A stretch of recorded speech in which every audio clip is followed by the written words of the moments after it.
Sziasztok, kockák! Újabb képregény előzetes következik.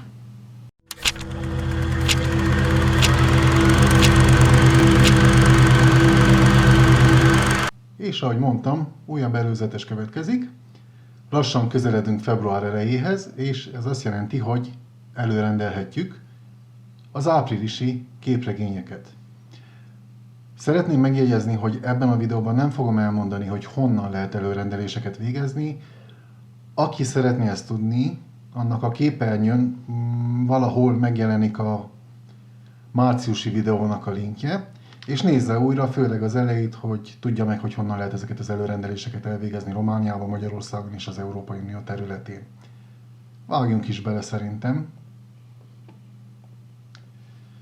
Tehát április top 10, picivel több, ez nem lesz gond. Meglátjátok, hogy top 10-et azért betartom, de fogunk fejlődni. És kezdjük azzal, hogy Way of X. Ez egy új X-Men univerzumban, tehát X-Mennel kapcsolatos sorozat. A főszereplő Nightcrawler, amelyiket igazán árnyéknak van lefordítva magyar nyelvre, és ő alkot egy csapatot, amelyikkel valamilyen úton, módon a hitről is fog szólni. Tudjuk, hogy árnyék nagyon vallásos, és az X-Men képregények oldalain az utolsó 2 év eseménye nagyon befolyásolta őt.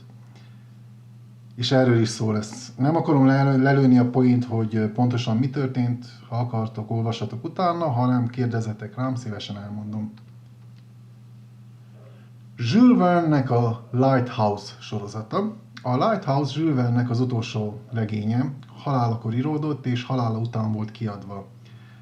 Az Image Comics David Hine és Brian Heberlinen keresztül egy új sorozatot indít a Lighthouse témájával. Annyi különbséggel, hogy annak ellenére, hogy Jules Verne-nek a regényéből van inspirálva, ez az űrben fog történni, és nem a tengerparton, ahogy a regényben.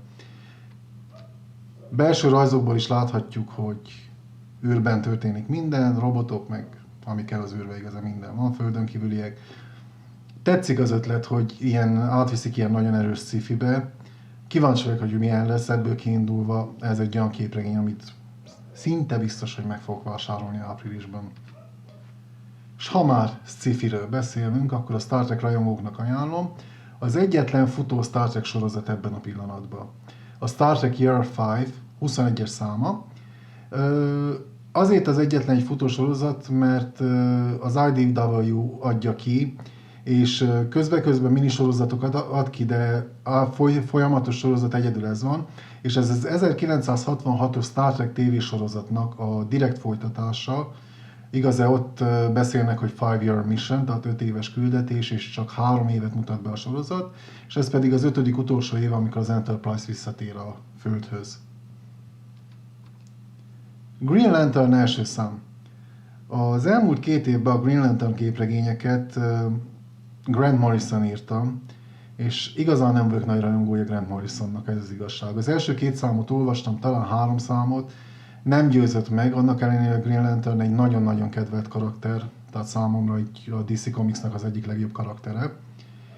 És nem győzött meg, ahogy Morrison írta, és alig vártam, hogy már valaki más jöjjön. Áprilistől jön az új 1-es szám, Dexter Soy fogja rajzolni, és gyakorlatilag Jon Stewartnak a kalandjait fogja bemutatni, de azon kívül más Green Lanternnek is feltűnnek, így ahogy az előzetesből is látjuk, ott van a Tin Lantern, meg ott van a Simon Bass féle Green Lantern. Láttátok a Netflixen az Old Guard című filmet? Szerintem a tavalyi év egyik legjobb Netflix filmje, tehát nekem nagyon-nagyon bejött az Old Guard, és ennek a képregény változatáról beszélünk. Eleve az a film az eredeti Old Guard képregény sorozatból volt inspirálva. Van 2 képregény sorozat, az első képregény sorozatot dolgozza fel a film. Talán lesz folytatás.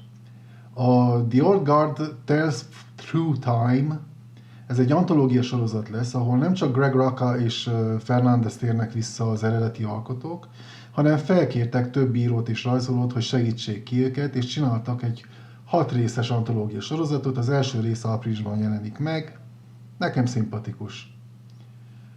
Tankers első szám, ez egy energiakonglomerátusról szól, akinek nem elég, hogy felemésztették a jelenkorban a rendelkezésünkről álló nyersanyagokat, hanem úgy gondolták, hogy akkor most már ide máshonnan is beszerelni, és az ideutazáshoz folyamodnak, és a dinoszauruszok korában utaznak vissza. Bad Idea Comics, ami azt jelenti, hogy csak nyomtatva jelenik meg, digitálisan nem, és nekem tetszik az ötlet, abból kiindulva igaz, hogy eléggé nagy dinoszaurusz rajongó vagyok, szeretem őket tanulmányozni, olvasni róluk, stb. És érdekes, hogy egy ilyen sci-fi sztoriba is pont így bevezetik. Nem eredeti ötlet, igaz, tudjuk, hogy már létezett ilyen hasonló próbálkozás filmvilágban és képregényvilágban is, de annak ellenére érdekesnek tartom.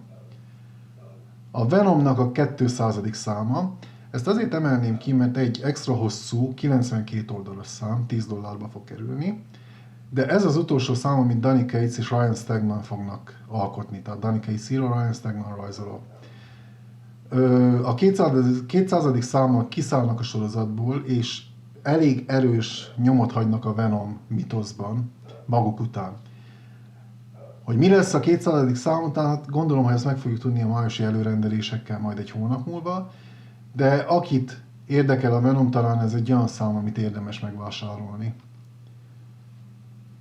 Újabb sci-fi, Doctor Who Missy, ez a Doctor Who tévésorozatban feltűnik a Master nevezetű ellenség, ő a Missy, és a 4 részes képregény sorozat folyamán több Doctor Who-val, tehát több iterációjával fog találkozni. Az első számban a 3. és a 12. Doctor Who-val fog összetűzésbe kerülni.